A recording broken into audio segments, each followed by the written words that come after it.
friends, you are in Proficiency Parse. I am Alok Srivastava. Welcome you from the bottom of my heart. In this video series, we are walking through PMBOK 6 guide. We are in chapter 3 and it is part 2. Part 2 में हम discuss करेंगे the project manager spheres of influence, यानी कि project manager के प्रभाव का दायरा। Project manager अपने प्रभाव के दायरे में बहुत सारी भूमिकाएं निभाता है।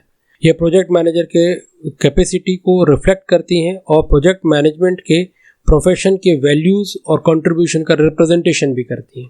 प्रोजेक्ट मैनेजर का जो प्रभाव का दायरा है उसमें सबसे ज़्यादा प्रभाव पड़ता है प्रोजेक्ट मैनेजर प्रोजेक्ट के ऑब्जेक्टिव की फुलफिल करने के लिए, प्रोजेक्ट के स्टेक होल्डर्स की अपेक्षाओं की पूर्ति के लिए प्रोजेक्ट टीम का नेतृत्व करता है, उसका लीडरशिप देता है उनको। प्रोजेक्ट मैनेजर उपलब्ध संसाधनों का उपयोग करते हुए कॉम्पिटिंग कॉन्स्ट्रेंट्स में संतुलन बनाए रखने का प्रयास करता है। अब ये कॉम्पिटिंग कॉन्स्ट्रेंट्स क्या है? ऐसे कॉन्स्टेंट यानी अवरोध, ऐसे अवरोध जो आपको आपका काम करने में बाधा उत्पन्न करते हैं, रुकावट डालते हैं। पीएमआई ने ऐसे 3 अवरोध बताए हैं जो आपस में परस्पर प्रतिस्पर्धी भी होते हैं, ये कॉम्पिटिटिव भी होते हैं एक दूसरे के साथ। ये अवरोधक हैं टाइम, कॉस्ट एंड स्कोप। इन तीनों का जब संतुलन प्राप्त होता है तो हमें जो चीज़ मिलती है वह है उस प्रोडक्ट की या उस प्रोजेक्ट की क्वालिटी। इम्पॉर्टेंट टॉपिक है, आगे हम बहुत गहराई से इस पर बात करेंगे। प्रोजेक्ट मैनेजर प्रोजेक्ट के स्पॉन्सर, मेंबर और स्टेक होल्डर्स के बीच में कम्युनिकेटर या सूचना देने वाले का एक अहम भूमिका निभाता है। इस संचार से प्रोजेक्ट मैनेजर प्रोजेक्ट में डायरेक्शन भी देता है, साथ ही प्रोजेक्ट के सक्सेसफुल होने का एक पिक्चर भी पोर्ट्रे करता है, एक चित्रण भी प्रस्तुत करता है। स्टेक होल्डर्स के अपने व्यक्तिगत उद्देश्यों के आपसी टकराव को साधने के लिए प्रोजेक्ट मैनेजर व्यवहार कुशलता का भी परिचय देता है, जिसमें वह जन प्रबंधन यानी पब्लिक मैनेजमेंट के एक इंटरपर्सनल स्किल का प्रदर्शन करते हुए सारे स्टेक होल्डर्स को मैनेज करता है, जिससे वह सभी हितधारकों यानी स्टेक होल्डर्स के बीच में सर्वसहमति स्थापित कर पाता है। सर्वसहमति का से यहाँ का मतलब है कि सभी हितधारकों का प्रोजेक्ट के निर्णयों और गतिविधियों में समर्थन प्राप्त करना, भले ही वो इनसे 100% सहमति न रखते हों। रिसर्च बताते हैं कि प्रोजेक्ट मैनेजर अपने सतत और प्रभावी ढंग से ज़रूरी व्यवहार कुशलता का जो गुण है उसका प्रयोग करते हैं। रिसर्च ये भी बताते हैं कि टॉप 2% प्रोजेक्ट मैनेजर जो उनके इंस्टीट्यूट ने या मेंबर्स ने डेजिग्नेट किए हैं या आइडेंटिफाई किए हैं, उन्होंने पॉजिटिविटी को दिखाते हुए पॉजिटिविटी के साथ इस रिलेशन बनाने की क्वालिटी और कम्युनिकेशन करने की क्वालिटी का जो गुण है उसका प्रदर्शन किया है, उच्च स्तरीय गुणों का प्रदर्शन किया है। अच्छे कम्युनिकेटर होने का असर न सिर्फ स्टेक होल्डर्स, मेंबर्स और स्पॉन्सर्स पे पड़ता है, बल्कि प्रोजेक्ट मैनेजमेंट और प्रोजेक्ट के बहुत सारे पहलुओं पर पड़ता है। जैसे कि बहुत सारे तरीकों से कम्युनिकेशन करने के जो गुण हैं उनका निर्माण करना, उनको बिल्टअप करना अपने अंदर। जैसे लिखित कम्युनिकेशन मतलब लिखित संचार, मौखिक संचार, अमौखिक संचार, संचार की योजनाओं व कार्यक्रमों को बनाते रहना और उन योजनाओं पर बने रहना। प्री प्लान्ड और कंटिन्यूअस कम्युनिकेशन यानी पूर्व नियोजित और सतत संचार। कंटिन्यूअस कम्युनिकेशन में कंटिन्यूएशन होना चाहिए। स्टेक होल्डर्स की आवश्यकताओं को समझना, क्योंकि ऐसे बहुत सारे स्टेक होल्डर्स होते हैं जिनको प्रोजेक्ट की समाप्ति तक, प्रोजेक्ट के खत्म होने तक सिर्फ इंफॉर्मेशन ही प्राप्त होती है और कुछ नहीं मिलता। तो उनके पास उनके अकॉर्डिंग टू रिक्वायरमेंट वो जाना चाहिए, इंफॉर्मेशन जाना चाहिए। संचार को सटीक, स्पष्ट, पूर्ण, सरल, प्रासंगिक और आवश्यकताओं के अनुरूप होना चाहिए। संचार के सभी महत्वपूर्ण सकारात्मक और नकारात्मक सूचनाएं भी संचार में होना चाहिए। मतलब ना सिर्फ सकारात्मक नहीं, नकारात्मक है और महत्वपूर्ण है तो उनको भी सूचनाओं में होना चाहिए। फीडबैक चैनल्स का समावेश होना चाहिए ताकि हमारे सूचनाओं का जो असर पड़ रहा है उसको, उनका भान, उसका ज्ञान भी हमें हो। ये जो रिलेशनशिप बिल्ड करने की जो गुण है, व्यवहारिक गुण है प्रोजेक्ट मैनेजर का, वो अपने प्रभाव के दायरे में उस गुण के कारण एक नेटवर्क बिल्ड करता है। ये नेटवर्क दो तरीके के होते हैं, एक फॉर्मल, दूसरा इनफॉर्मल। फॉर्मल नेटवर्क में वो रिपोर्टिंग स्ट्रक्चर तैयार करता है जिससे कि वो प्रोजेक्ट के जो दूसरे स्टेक होल्डर्स हैं उनमें रिपोर्ट दे सके, उनको रिपोर्टिंग कर सके।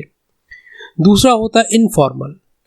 अपने व्यवहार कुशलता से वो सब्जेक्ट मैटर एक्सपर्टीज के साथ, टॉप लीडरशिप के साथ संबंध बनाता है। और ये इनफॉर्मल नेटवर्क जो है प्रोजेक्ट मैनेजर को जन भागीदारी, समस्याओं के निदान और ब्यूरोक्रेसी से सामंजस्य बिठाने में बहुत सहायक सिद्ध होता है। मेरा प्रभाव पड़ता है ऑर्गेनाइजेशन पर, संस्था पर। प्रोजेक्ट मैनेजर प्रोएक्टिव होके बाकी सब प्रोजेक्ट मैनेजर्स के साथ, उस ऑर्गेनाइजेशन के बाकी जो प्रोजेक्ट चल रहे हैं उनके प्रोजेक्ट मैनेजर्स के साथ रिलेशन एस्टेब्लिश करता है। वो भले इंडिपेंडेंट प्रोजेक्ट्स हों, ये ऐसे प्रोजेक्ट हों जो किसी प्रोग्राम के में काम कर रहे हों, या वो प्रोजेक्ट्स हों जो उसी के प्रोग्राम में दूसरे प्रोजेक्ट्स काम कर रहे हों, उन सब से वो रिलेशन एस्टेब्लिश करता है और ये रिलेशन उसके अपने प्रोजेक्ट में बहुत इफेक्ट डालते हैं। मान लीजिए एक से अधिक प्रोजेक्ट को एक ही रिसोर्स की ज़रूरत हो, तब ऐसे में प्रोजेक्ट के आप मैनेजर्स के आपसी रिलेशन उस रिक्वायरमेंट को मैच करने में आसानी प्रदान करेंगे, वो इजीली सॉर्ट आउट होगा। यदि किसी फंडिंग की प्रायोरिटीज़ है, यदि प्रायोरिटीज़ फंड को लेके है, तो भी ये आपस में प्रोजेक्ट मैनेजर के रिलेशन है, यदि उनमें संपर्क है तो वो इजीली सॉर्ट आउट करेंगे। यदि प्रोजेक्ट मैनेजर का अपना कोई प्रोडक्ट है, उसका डिस्ट्रीब्यूशन हो, या संस्था में कोई दूसरे प्रोडक्ट का डिस्ट्रीब्यूशन में रिसीव करना हो, इसमें भी यदि प्रोजेक्ट मैनेजर्स का आपस में रिलेशन होगा तो ये प्रोजेक्ट उस ऑर्गेनाइजेशन में प्रोजेक्ट मैनेजर की सफलता का बहुत बड़ा कारण होगा। दूसरा है कि प्रोजेक्ट मैनेजर इस तरीके से अपने प्रोजेक्ट के उद्देश्यों को और ऑर्गेनाइजेशन के जो उद्देश्य हैं, जो ऑब्जेक्टिव है, उसको वो अलाइन कर पाता है। प्रोजेक्ट में बहुत सी आवश्यकताओं की पूर्ति के लिए, बहुत सी आवश्यकताओं के लिए दूसरे प्रोजेक्ट मैनेजर से जो रिलेशन होते हैं वो पॉजिटिव इफेक्ट डालते हैं। प्रोजेक्ट को कंप्लीट करने के लिए बहुत सारी आवश्यकताएं होती हैं, जैसे ह्यूमन रिसोर्स की ज़रूरत हो, टेक्निकल रिसोर्स की ज़रूरत हो, फाइनेंशियल रिसोर्स की ज़रूरत हो, या कोई दूसरे उत्पाद की भी ज़रूरत हो सकती है। ऐसे सब की रिक्वायरमेंट के लिए प्रोजेक्ट मैनेजर का दूसरे प्रोजेक्ट मैनेजर से जो रिलेशन है वो बहुत इफेक्टिव होता है।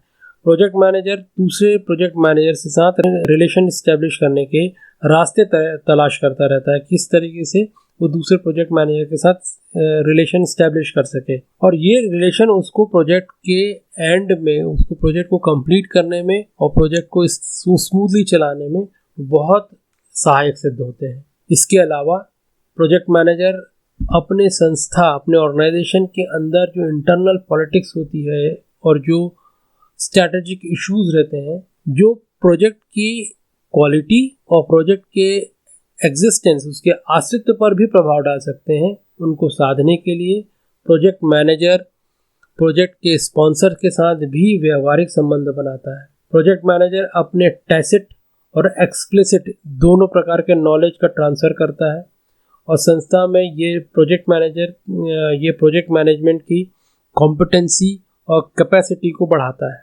ये यहाँ पे टैसिट नॉलेज यानी अपरिलक्षित, यानी ऐसा नॉलेज जो दिखाया नहीं जा सकता लेकिन होता है, जैसे कि अनुभव। दूसरा एक्सप्लिसिट नॉलेज यानी मुखर, जो दिखता भी है और दूसरे को ट्रांसफ़र भी किया जा सकता है। जैसे मैं ये आपको नॉलेज दे रहा हूँ अभी, ये मुखर नॉलेज है, ये एक्सप्लिसिट नॉलेज है, मैं अपने नॉलेज को आपके साथ शेयर कर रहा हूँ। प्रोजेक्ट मैनेजर अपने इस नॉलेज का ट्रांसफ़र करते हुए प्रोजेक्ट मैनेजमेंट के जो वैल्यूज़ हैं उनको डेमोन्स्ट्रेट करता है, और अपनी संस्था में प्रोजेक्ट मैनेजमेंट का जो प्रोफेशन है, प्रोजेक्ट मैनेजमेंट जो है, उसके एक्सेप्टेंस को बढ़ाता है।